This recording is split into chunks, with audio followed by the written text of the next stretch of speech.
नमस्कार, समाधान भारत पे आप सभी दर्शकों का बहुत बहुत स्वागत है। मैं हूं आपके साथ कविता, उपस्थित हूं आपके समक्ष आज का बुलेटिन लेकर। क्या कुछ रहा प्रदेश भर में खास, आपके समक्ष इस बुलेटिन में साझा करने वाली हूं।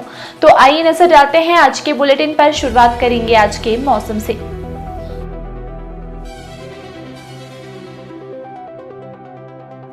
7 जून तक बारिश के आसार। कल से 3 जिलों में बारिश, तेज हवाएं और बिजली गिरने का अलर्ट।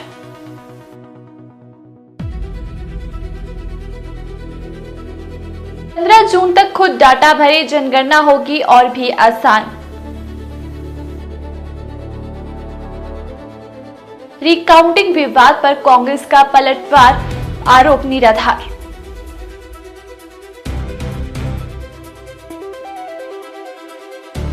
कसौल गोलीकांड के बाद पार्वती घाटी की लोगों की बड़ी चिंता ने उठाई सुरक्षा, सड़क सुधारने और ट्रैफिक सुधारने को लेकर की मांग।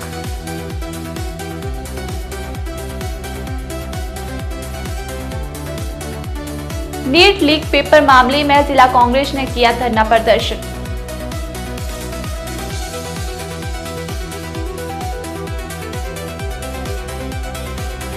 से बात करने के बाद अधिवक्ताओं ने खत्म किया प्रदर्शन। जाने क्यों मजबूर हुए प्रदर्शन करने के लिए।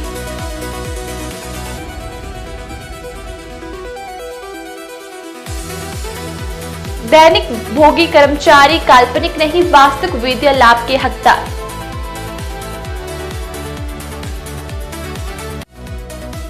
कांगड़ा से फिर दौड़ी नैरो ग्रेस ट्रेन।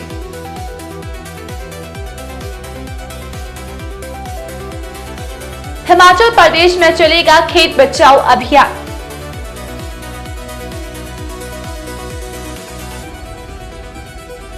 समय में जाति प्रमाण पत्र नहीं देने पर आरक्षित श्रेणी का लाभ नहीं। अब खबरें विस्तार से।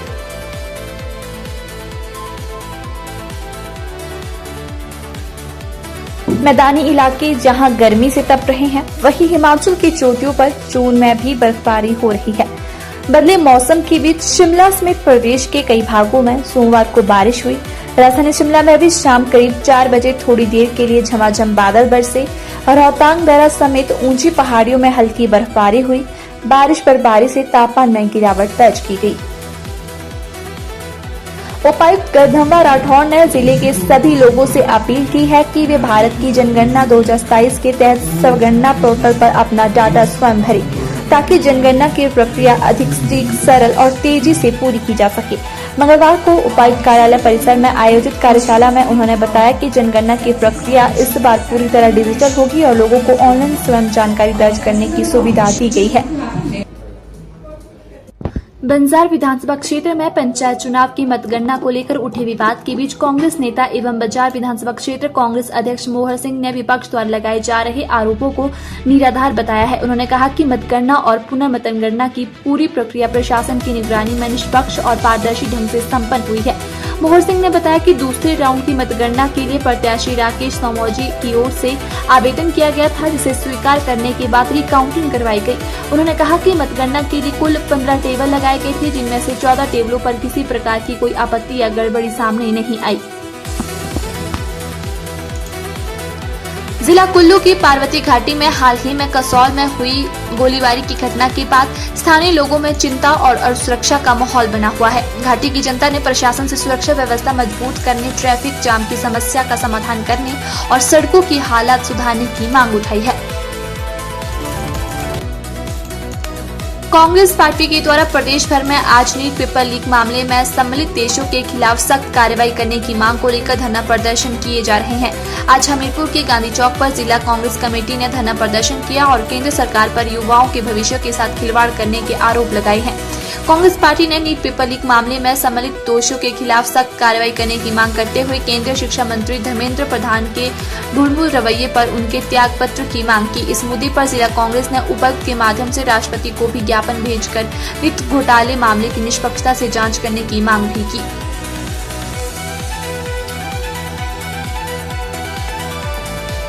प्रतिबंधित सड़कों पर पुलिस की सख्ती के विरोध में प्रदर्शन कर रहे अधिवक्ताओं ने जोरदार विरोध प्रदर्शन किया। सचिवालय के बाहर एकत्रित सैकड़ों अधिवक्ताओं ने स्पष्ट कहा कि जब तक मुख्यमंत्री स्वयं बाहर आकर उनसे बात नहीं करते तब तक उनका प्रदर्शन जारी रहेगा, जिसके बाद सीएम से मुलाकात के बाद धरना प्रदर्शन खत्म हो गया। मंगलवार को ओक ओवर से सचिवालय तक रोष रैली निकालने के बाद अधिवक्ताओं ने सचिवालय परिसर के बाहर धरना जैसी स्थिति बना दी और सड़क के खिलाफ नारेबाजी शुरू कर दी। प्रदर्शनकारियों का कहना है कि उनकी समस्याएं लंबे समय से अनसुनी की जा रही है और अब वे मुख्यमंत्री से सीधी जवाब चाहते हैं। हिमाचल प्रदेश हाईकोर्ट ने दैनिक भोगी कर्मचारियों के पक्ष में एक महत्वपूर्ण फैसला सुनाया है। अदालत ने कहा कि पूर्वव्यापी नियमितीकरण मिलने पर उन्हें केवल काल्पनिक नहीं बल्कि पूरे वास्तविक वित्तीय लाभ मिलने चाहिए। न्यायाधीश ज्योत्सना रिवाल दुआ ने सरकार के तर्कों को पूरी तरह खारिज करते हुए कहा कि जब तक अदालत स्पष्ट रूप से वित्तीय लाभों को न रोके तब तक परिणामी लाभ का सीधा मतलब पूरा वास्तविक मौद्रिक लाभ होता है।